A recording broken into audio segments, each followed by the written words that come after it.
Assalamualaikum warahmatullahi wabarakatuh. Jumpa kembali dengan saya Dr. Zainab Ompujaina SHMH pada mata kuliah Kriminologi dan Viktimologi. Untuk pertemuan pertama ini, kita bahas tentang definisi ilmu kriminologi, objek studi kriminologi, ruang lingkup kriminologi, dan tujuan kriminologi. Baik, definisi ilmu kriminologi. Kriminologi merupakan cabang ilmu pengetahuan yang muncul pada abad ke-19, yaitu oleh Topinard pada tahun 1830 sampai dengan 1911. Beliau adalah seorang antropologi asal Prancis. Kriminologi berasal dari kata crime dan logos. Crime berarti kejahatan, sedangkan logos adalah ilmu pengetahuan. Jadi, pengertian kriminologi secara umum adalah ilmu yang mempelajari tentang kejahatan. Menurut Bonger, kriminologi adalah ilmu pengetahuan yang bertujuan untuk menyelidiki gejala kejahatan seluas-luasnya. Menurut Bonger, kriminologi dibagi menjadi dua jenis, yaitu kriminologi murni dan kriminologi terapan. Kriminologi murni dibagi menjadi 5, yaitu antropologi kriminal, sosial kriminal, psikologi kriminal, psikopatologi, neuropatologi kriminal, dan yang terakhir penologi. Antropologi kriminal adalah ilmu pengetahuan mengenai manusia yang jahat dan mengenai ciri-ciri tubuh orang jahat. Sedangkan sosial kriminologi yaitu mengenai gejala-gejala masyarakat dan di mana letak sebab-sebab kejahatan dalam masyarakat. Psikologi kriminal yaitu mengenai penjahat dilihat dari sudut jiwanya.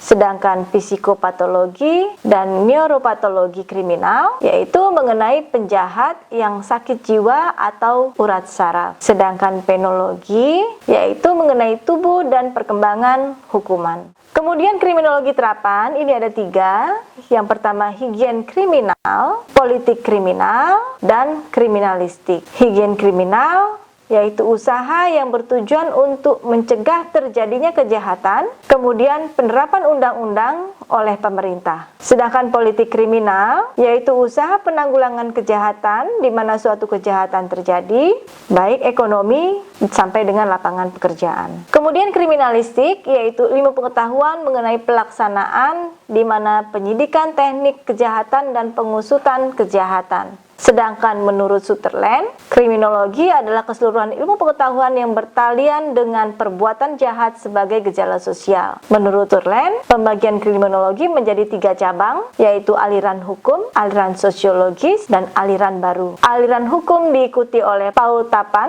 Hung de Brol, Sutherland, Jablonski, Hans Kelsen. Kemudian aliran sosiologi diikuti oleh Thorsten Steen dan Austin Turk. Sedangkan aliran baru diikuti oleh Robert F. Meyer. Aliran hukum atau yuridis yaitu merupakan mereka yang diputuskan oleh pengadilan pidana sebagai penjahat oleh karena kejahatan yang dilakukannya. Sedangkan aliran non-yuridis atau sosiologis yaitu kejahatan tidak hanya terbatas pada pengertian yuridisnya saja. Sedangkan aliran kriminologi baru yaitu ukuran penyimpangan atau tindakan suatu perbuatan bukan ditentukan oleh nilai-nilai dan norma-norma yang dianggap sah oleh mereka yang duduk pada posisi kekuasaan, melainkan oleh besar kecilnya kerugian atau keparahan sosial atau dalam istilah social injuries. Kemudian sasaran diperluas yang diarahkan kepada kejahatan yang secara politis,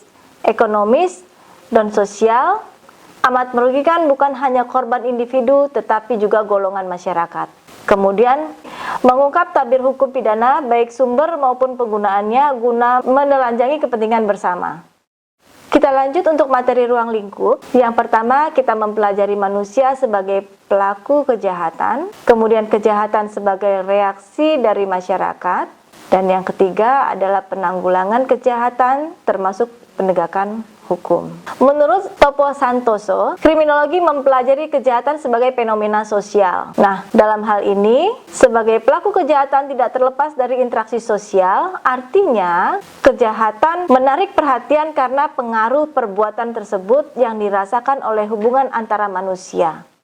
Perbuatan yang disebut kejahatan sebagai yuridis atau dari segi yuridis, yaitu tingkah laku atau perbuatan yang jahat dari tiap-tiap orang yang dapat merasakan bahwa itu adalah perbuatan jahat. Sedangkan kejahatan adalah delik hukum atau dalam bahasa Belanda rechtdelikten, yaitu perbuatan-perbuatan yang meskipun tidak ditentukan dalam undang-undang sebagai tindak pidana, tetapi dirasakan sebagai perbuatan yang bertentangan dengan tata hukum. Sedangkan dari segi sosiologis, perbuatan yang dilarang undang-undang oleh karena perbuatan merugikan kepentingan umum dan pelakunya dapat dikenakan pidana. Kemudian reaksi masyarakat yang ditujukan baik terhadap perbuatan maupun terhadap pelakunya secara yuridis, yaitu kejahatan sebagai perbuatan yang telah ditentukan oleh negara sebagai kejahatan dalam hukum pidana dan diancam dengan suatu penetapan dalam hukum pidana, merupakan dari reaksi negatif masyarakat atas suatu kejahatan yang diwakili oleh para pembentuk undang-undang.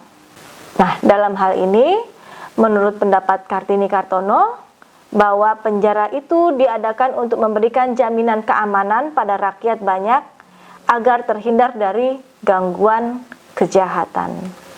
Baik, sebelum saya lanjut, apakah kalian memahami?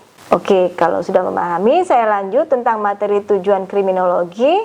Tujuan kriminologi ini dibagi dua, yaitu umum dan khusus. Tujuan umum adalah mempelajari kejahatan dari berbagai aspek sehingga pemahaman tentang fenomena kejahatan akan bisa diperoleh dengan baik. Sedangkan tujuan khusus memberikan saran dalam membuat rancangan undang-undang atau dalam hukum pidana, kemudian untuk memperbarui pandangan hukum pidana terhadap masalah kejahatan dan masyarakat dengan jalan memperhatikan catatan-catatan tertentu tentang kejahatan hukum adat. Kemudian untuk mempelajari bahwa kejahatan sangat mahal, dan yang terakhir untuk menghindari rasa benci yang negatif atas rasa simpati yang tidak sehat atau tidak positif pada pelaku kejahatan. Baiklah, untuk pertemuan sesi pertama ini, materi sudah saya sampaikan. Apakah ada pertanyaan? Jika ada pertanyaan, silahkan kirimkan melalui email atau melalui media lainnya. Nanti akan segera kita respon atau kita bahas pada sesi pertemuan berikutnya. Terima kasih. Billahi taufiq wal hidayah. Wassalamualaikum warahmatullahi wabarakatuh.